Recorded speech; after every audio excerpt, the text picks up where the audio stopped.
Hello, good evening, good afternoon, good morning, and welcome to this webinar on Shopify. I am Ryan T. Thornton, and I am product marketer here at Virtuoso, which means it is incumbent and a pleasure for me to lead you through the next 45 minutes as we talk about how to automate your Shopify testing program without code. So before ado is in any way being furthered, let's meet our panel. Joining me is a sales engineer without compare. He is our head of sales engineering. It is a delight to welcome him onto this virtual stage, Mr. James Bent. Hello, James. How are you? Hey, Ryan. Thank you very much. It's a really nice introduction. Thank you very much. Looking forward to this.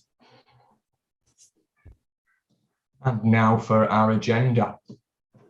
What will we be doing today? So we'll begin by looking at an introduction to Virtuoso, identifying some of the common Shopify testing challenges. And then we'll go on to how Virtuoso can help with these challenges before marketing stops talking and we get over to the real juicy stuff, which is the demonstration, which will be ably done by the gentleman I've just introduced. And then we'll have a little look at what the results are, the so what, post that.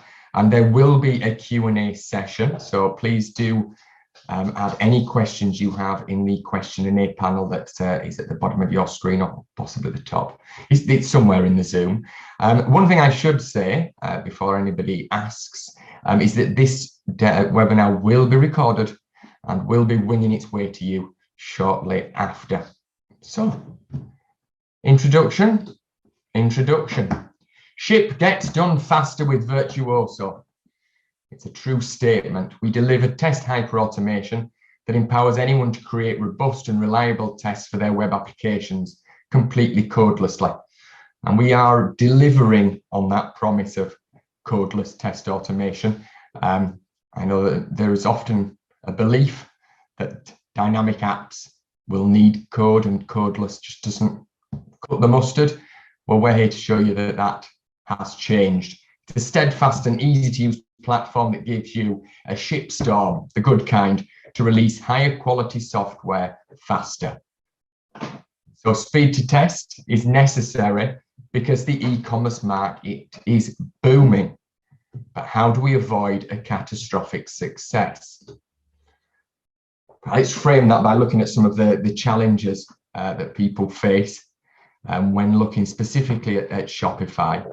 There's an inability to scale DevOps and testing without adding more people at significant cost, which could be manual processes, getting more and more manual testers, or in the case of some traditional test automation, a lot of code, long lead times and feedback loops that inflate costs and impact quality. And that's particularly in a growing market. So that's relating back to the avoiding a catastrophic success. These things are multiplied by that fact. The dynamic nature of Shopify, both the platform and content, again, multiplies and puts an increasing demand on testing. And often it's too opaque for non-technical teams. It creates noise and not clarity, which I think brings me over to a seamless move to Mr. James Bent.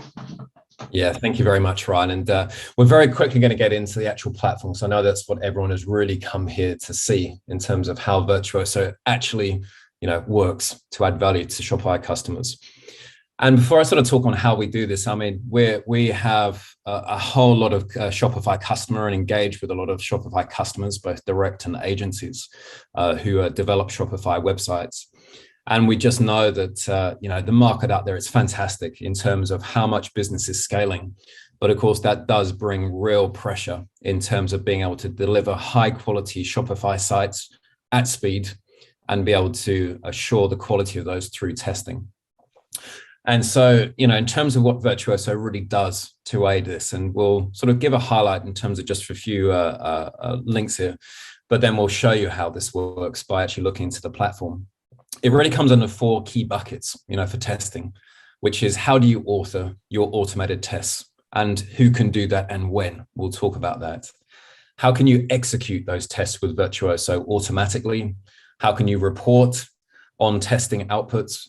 And also, how are tests maintained, particularly where you do have the dynamic nature of Shopify stores that may break other automated tools. So for authoring, we are going to show you how any resource can author, and that's going to be really important to understand. This is automation, but you could have your manual QAs, a BA, a product designer authoring automated tests. And we'll show you how you do so in plain English to author tests rather than using code, and how you can rapidly build regression packs, even from wireframes or designs before development has completed. When we get to executing, we'll show you how you can execute tests immediately via execution plans or via CI/CD pipeline tools, what it means for Virtuoso to automate through our robotic test automation, how we intelligently discover elements, and how we automatically capture testing evidence, such as screenshots, for example. And then from a reporting perspective, we'll show you how we make it easy and transparent through project dashboards, but also test reports, how we give root cause analysis that enables engineers and developers to surface technical issues if there are, let's say, code or network issues, what sort of performance metrics we provide, and then from a maintenance perspective, how our tests can self-heal with dynamic elements, but equally how you can easily reuse checkpoints and goals within journeys, so common steps rather than having to re-author them each time, and then how it's easy to fix elements and iterate tests as you develop features and capabilities. But look, with that said, now let's get on to the really exciting stuff, which is the demo. So let me share my screen here, and I'm going to be taking you into the actual platform. Make sure I get the right screen here. There we go. Fantastic. So let's get right into it in terms of showing you how Virtuoso works. So this is Virtuoso that we are looking at. We are a SaaS platform. We're browser-based. So the wonderful thing here is that in terms of getting going, you simply get a sign-on and you can get going with Virtuoso straight away. There's no deployment and no infrastructure required for this. We provide you with an organization within Virtuoso. And from there, you can start bringing in your various team members, where I think the first important thing is to think about who would be using Virtuoso, given that it is automation. And what we find typically is a typical user of Virtuoso would be targeted, whether it's your manual QAs, so a non-technical tester, it could be a product designer, it could be a brand manager. Pretty much the only prerequisite is that they understand how the sites are built in terms of how you would engage with them. They really don't need to have any understanding of the code or the coding or even being able to code tests. Everything is done in plain English. But then equally, you probably get your developers and engineers to access Virtuoso more for reporting on test outputs. So if there is a bug or an issue, more to have them looking at reports rather than participating in having to build, execute, and maintain the tests. So that said, when you do come into Virtuoso, you can immediately start creating projects, which if you're managing your own Shopify store, it would be likely you'd have a project for that site. If you're an agency managing multiple stores, you would probably create a project for each of your customers. Within those projects, they effectively then become an easy way to store each of your testing goals, where a goal in Virtuoso could be a regression pack, for example. It's just an easy way to then contain, if you're going to have multiple types of packs for or regression runs, then you can contain those within goals. Before we start looking into then the tests that sit within the goals and how we author them and how you execute, just coming back to that point in terms of when you author, because as you'll see, you can author tests in plain English, it's actually possible to do so before you finish development. You can even doing it from the planning stage. For instance, if you're building wireframes, so it could be in Figma, in Vision, for example, as you're putting together the wireframes, which start to actually show the elements that will be built and the way that someone would interact with those, you can use those wireframes to immediately start building tests. For instance, I could say, come to the store, click on living, and then select sofas, for example.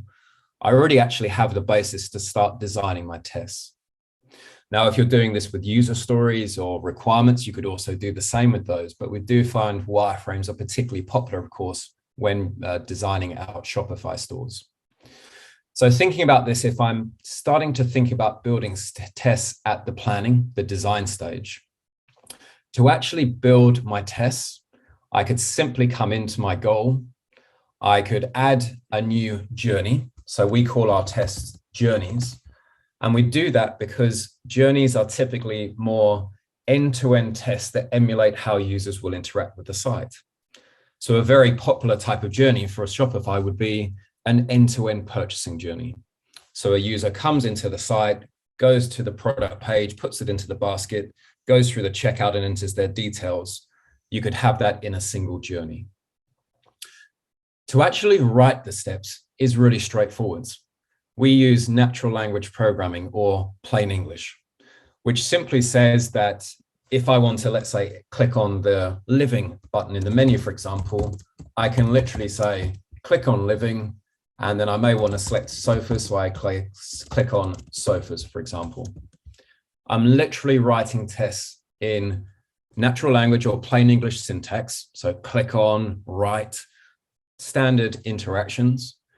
And then I simply just have to use the hint or the label that I would see on screen. And by doing this, you can very easily and quickly start putting together end-to-end journeys, in this case, a purchasing journey, where here I'm going to the shop, I'm finding a product, I'm adding it to the cart, going through the checkout and entering account information, all as you can see, which is using plain English, so natural language commands. But the really fantastic thing with this is we don't limit you to just simple types of interactions. So it's not just click the button, write in a box, which you can definitely do. You can also do things like asserting that, let's say, an element has appeared on screen. So check that there is a product called Napa Velvet Sofa in this case.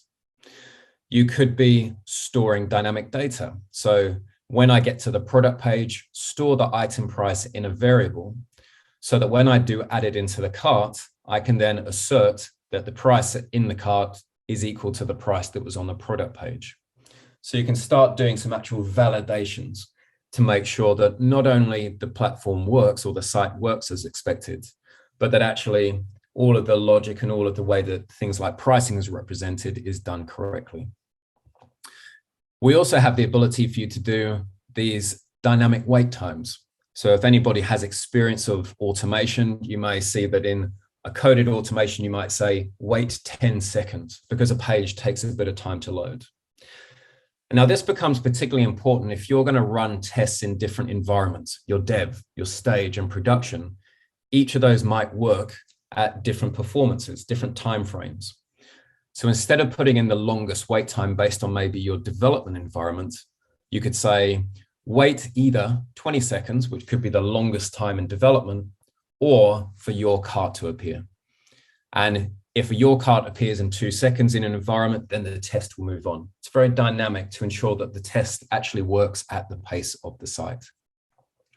So the bottom line here is you can very easily and quickly, and again, in terms of who you is, this could be a manual QA, a product designer, a brand manager. These are absolutely users who are using Virtuoso today. Very quickly, whether it's using wireframes, whether it's using requirements, start building out your end-to-end regression packs so that as soon as your code is ready and you're going to release it, whether you release via pipelines, so through CI/CD tools, which you can connect to Virtuoso very easily. So as you commit your code, plug into your pipeline to execute an associated regression pack, including all the new features that you'll have already built the test for, because you can have done that from designs. Whether you execute from execution plans, so coming in, it maybe you want to schedule to say, we release every day at 6 in the morning, so therefore I'll run my scheduled regression pack at 7 in the morning. You can absolutely do so. Or of course, you could come in and execute your tests manually, which I'm going to do so now.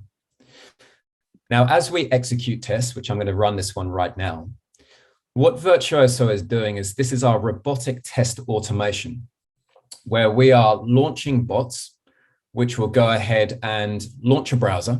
So basically, launch a browser that enables our bots to go ahead and visit the site. They will start interacting from the front end. So basically, start going to each of the steps, so navigate to the site and start following through the natural language programming steps. So we're effectively testing in exactly the same way as a user would test. But as we're doing this, the bots are not only following the commands, they're capturing before and after interactions. So you're capturing the screenshots. So this is your testing evidence that is being captured automatically. So you can see exactly what has been interacted with. But also what we're doing is, instead of just sort of screen scraping or trying to take what we literally see on screen, Virtuoso is actually inspecting at the DOM level, the page source, to discover the elements. As we do this, we are intelligently discovering all of the element selectors. So the XPath, the IDs, the class names. So we're actually building a technical model of each of these elements. And this is really important because rather than relying on, your manual QA to have to go and look for the XPath or the ID, we're building that automatically, which means as the test runs each time, rather than just using this label as seen on screen, as the test keeps running, it's now using the full technical model to ensure that we can continue identifying the elements. And again, anybody who's sort of used any sort of coded automation before will know that actually, being able to have robust tests that keep on running is a real sort of pain point, typically in automation. With Virtuoso, that's really removed. And a really neat capability that we have to facilitate this as well is that, of course, we know that things like IDs can dynamically change. XPaths can change because the location of the element moves. So the point here is that actually each time these selectors may be updated. The developer may change the class name, for example. When this happens, we have a capability which is called self-healing, which simply means that as the test is running, as we get to each step, we will look at the previous model of the element. We'll then look at the current model. And if we can determine using algorithms that actually the element is exactly the same, it's just it could be the ID has been updated, the XPath has changed, or the class name has changed, we will, with a confidence weighting, go through and update that as the test is running. So rather than a test breaking because, let's say, an ID has dynamically changed or the class name has been updated, then we self-heal that. And we call that out by this little sticking plaster and show the changes so that you can be sure that looking across all of our customers in all the different types of cases, all the different changes, we hit a 93% success rate in terms of self-healing. So basically the tests keep on running for longer, which is also what facilitates the ability to write longer tests. Rather than having long tests that are more prone to breaking in other automation, you can write extensive end-to-end journeys that test truly as your customer comes to the site. Go to the page, go to the product page, add it to the cart, and then go through to things like go through the checkout steps and on into entering account information. And actually, there's an important point here as well that we'll talk about. So if you think the sorts of benefits you can already elicit from this are speed to author, the sort of lowering the barrier to entry because pretty much anybody can do this in terms of put together automation, the speed to execute, especially considering you can execute tests in parallel. So I could be running 10 regression packs across 10 sites or 10 different tests looking at different areas all at the same time. So you can scale your testing. But actually to further scale testing, and a feature we find is really liked by a lot of our Shopify customers, is that a good example here, when we come into the checkout and start entering data into the forms, so I'm entering my information as a customer, instead of just running one scenario, so just running all your tests with one customer every single time, the happy path, you can start using test data. And what this means is you could set up whether you create a CSV file, whether you add your data table in. You can create data tables with parameters that you can define. So I could say, in this case, email, first name, last name, company, and so on. I can enter in different data scenarios, so the different data sets that map to those. And effectively what I can do then is in each of my tests, when I author these, I could choose to manage this with test data, choose my test data table. And in this case, when I come to my product form, I can map in the test data so that instead of just running with a single data source, so one data scenario, when I execute this, I can choose to do it with test data. And when this happens, if I've got 3 rows of data in my table, Virtuoso will actually execute the test 3 times, as you can see here. And it will do that using the different data scenarios. So we can see here, this one is using James, this one will use Mark, this one uses Todd, for example. So it's a really neat way to scale your testing, whether you're looking for different products, whether it's looking for different customers, different payment methods. You can go through and effectively scale the way that you test without obviously having to have more people doing that, which of course, by doing this enables you to ensure that you are validating quality from lots of different aspects. Now, this also leads on to when we talk about validating quality in terms of how do you know that testing is successful? How do you demonstrate that? So firstly, tests are written in plain English, so anybody could read this.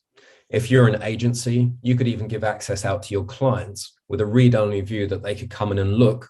They can read the tests. They can look at the screenshots. They can see when it was run. So you can actually demonstrate that tests are successful. What happens though if something fails, and how do you surface that? So for example, here, I'm gonna break this test with a bad element, which is gonna be a development issue. So just looking in terms of how we enable reporting and surfacing these sorts of issues, making it very transparent, but also giving you inputs.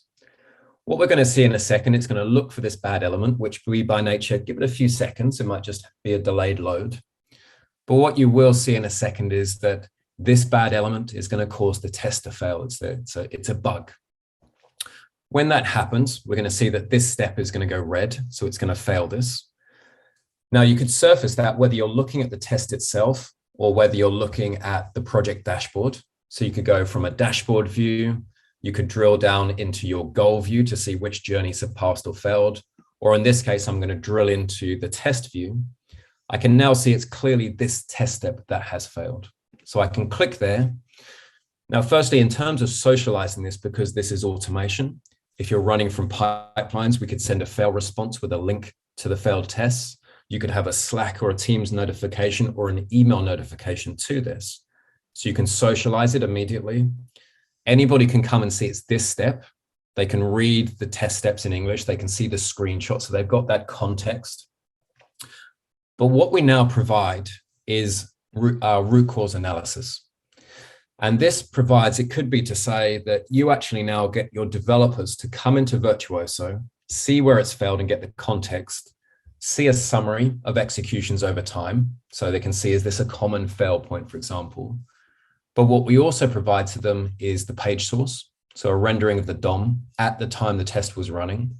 You've got all the page network with all of the errors, the requests, the resources, the timing to be able to drill into. So this could be, it's not a code issue, it's something on the network. So a request failed to fire. And we also give the page console logs, which you can drill into. So the amount of information that we're surfacing all in one place, the evidence from the test, the context, plus the technical inputs, it should really make it much easier for your developers, if a test fails, to immediately know about it, immediately understand what went wrong, and immediately get it fixed, re-released, and retested. It's about closing down those feedback loops with speed to test, but also speed to get the inputs to ensure you can resolve these and enable your developers to confidently continue developing without building in technical debt. So from a reporting perspective, it's absolutely fantastic in terms of what's being stored. We keep versions of all of the tests, and we keep all of these screenshots for every step and the issues in each of those versions, which you can easily drill into as well to be able to say, I want to see all of my failed tests. You could do that within a date range. You could do it for particular goals or regression packs. So you can really drill in and surface all of that data. Now, equally, it could be the failure of a test is because actually it's someone's written an incorrect test step, or it could be you've introduced some new features and didn't update the test, which is absolutely fine. If it is that actually you clicked on the wrong thing, someone put a typo here, we have this fix element capability, where I could say, fix the element. I meant to click on, let's say, the living link. So by doing that, when I rerun the test, it's now going to align to the living button. And we keep a timeline to say who updated those steps. Equally, if it is that you need to iterate your test, then you can easily do so. Literally, if there's a new button added in between sofas and Napa Velvet sofa, I can add a step and say, click on the new button, for example. So I can easily iterate my test and then make sure that when that runs, it's using the most up-to-date features. Really, really straightforward for anybody to make those changes. But actually, there's another thing, which is in terms of managing tests, they are also going to be able to make sure that you could have scenarios, for example, rather than having to rewrite common steps. So maybe I've got 5 tests that all come and find the product, and then I want to actually write different tests coming off of this. We have the ability for you to be able to reuse common steps. So I could, for instance, at this point, branch a new test from here. So this could be my test 2, which reuses those common steps that have already been authored. So I don't have to rewrite to be able to build out further tests that reuse the common steps.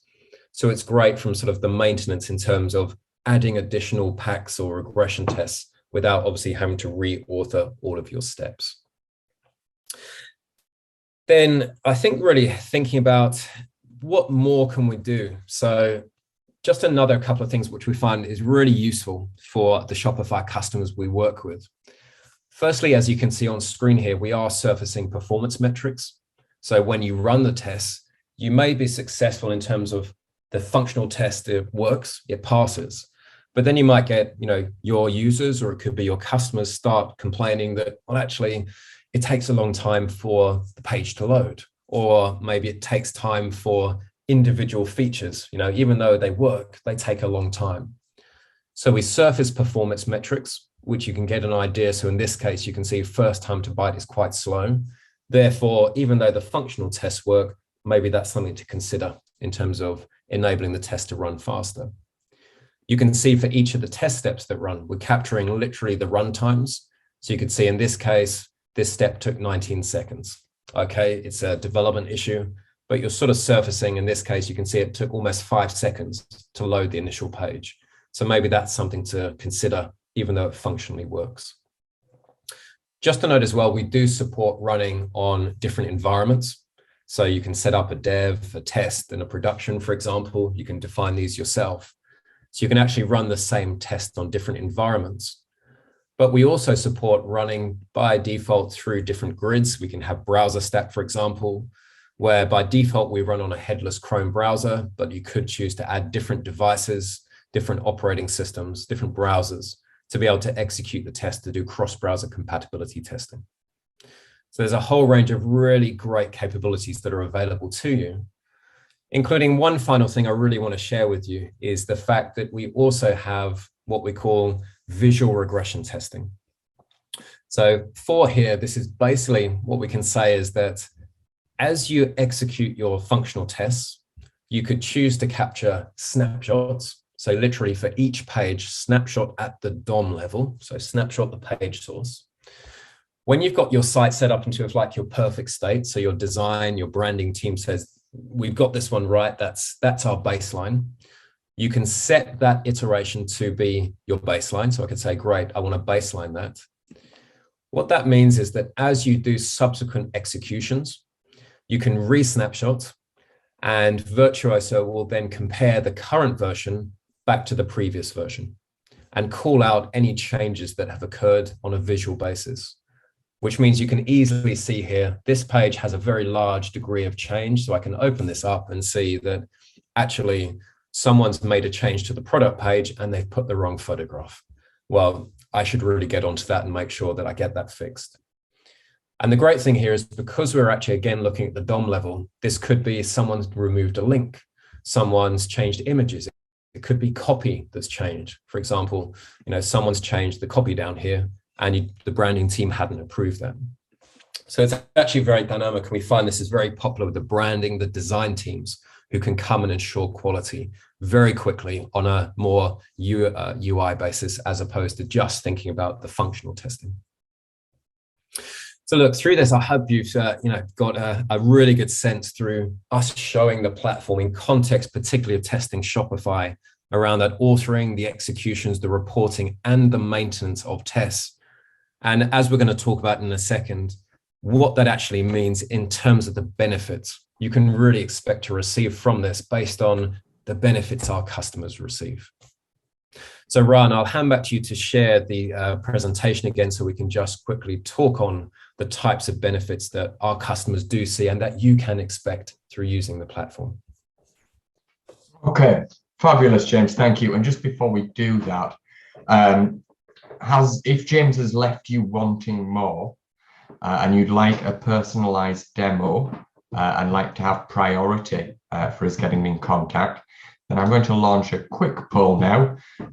And if you do find yourself in that bucket, that category of wanting to explore this a little bit further on specific sites and having a little bit more personalized and showing just how far, then please do click the yes. If you don't want to be prioritized, then equally you can click the no on the poll. While that is happening, I'll leave it open for a few more seconds. What's in it for me is the question that I think all decision makers are asking. So delivering results, speed, 10 times the speed of your QA process through automation without codes, 9 times faster execution. And then the next point is also really pretty much speed, but and quality, but it's the reusability. So reuse core functional tests that self-heal. There's no more fiddling with faulty code. So you're able to then, have, if you've got a lot of different clients and you're designing Shopify platforms for them, there's going to be some core that runs through them, and you can use that core tests and reuse them across them.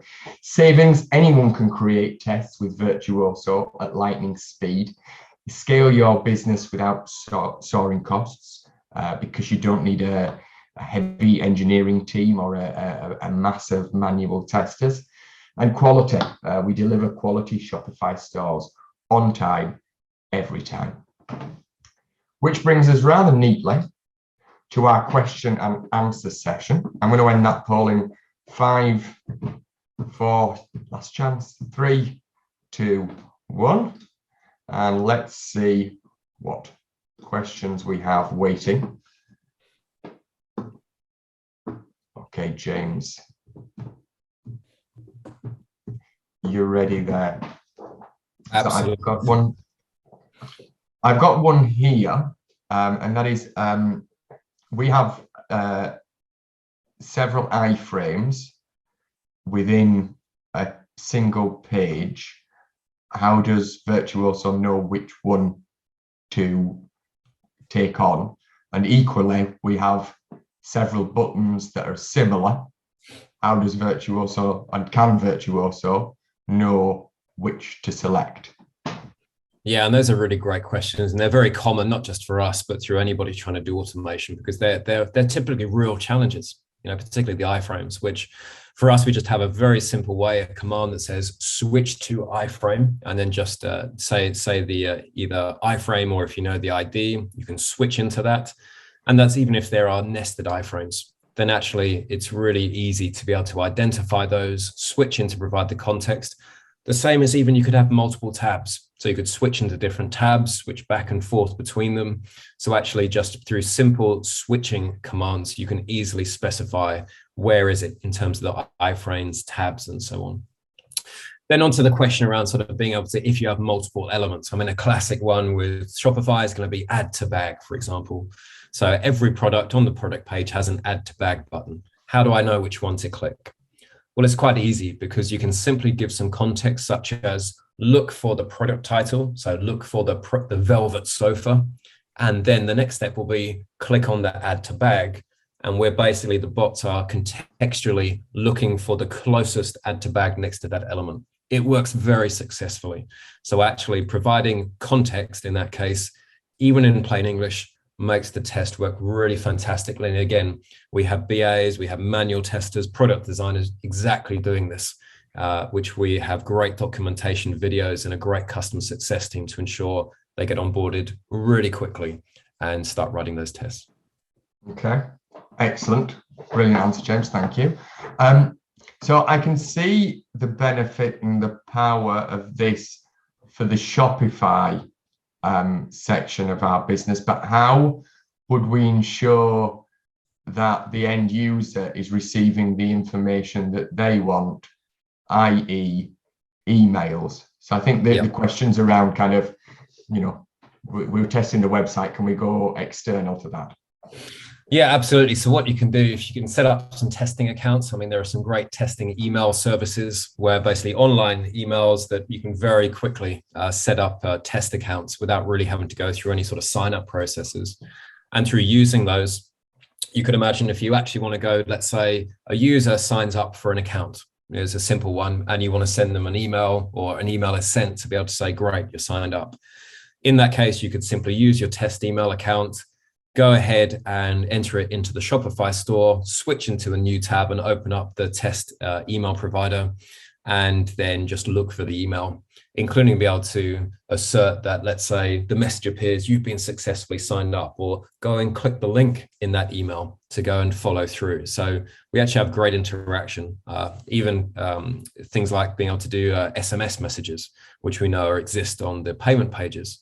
You can test those again with testing SMS services and pick up verification codes and so on. And we do this very regularly, and we can definitely show in terms of how that works, and customer success team would assist in enabling you to understand how to do that, but it's pretty straightforward. Excellent. I've got not really a question now, there's just a statement. So I will read that out, but if you do want to you know, have any more burning questions, please feel free to pop them in the Q&A panel rather quickly, because we're running low on them. And the last one is, thank you, James. I can now see that my QA in the corner is going to stop pulling their hair out. So that's excellent news. Thank you for that. So there isn't any more questions coming in on the panel. So it only remains for me to say thank you, except if you do look at this and think, well, there's something it can't do, I reckon I've got something far too dynamic for Virtuoso. Please throw down that gauntlet. We will duly pick it up, and you do so by going to virtuoso.qa and booking a demo with us. I think we surprise ourselves at just how good our team of bots are. And now it just remains for me to thank James for coming in and speaking to everybody and performing a beautiful demonstration. Thank you for everybody coming. I know that these webinar invites are filling up people's inboxes, and so it is really nice that people have come. And again, get in contact, and ciao for now. Excellent. Thank you, everyone.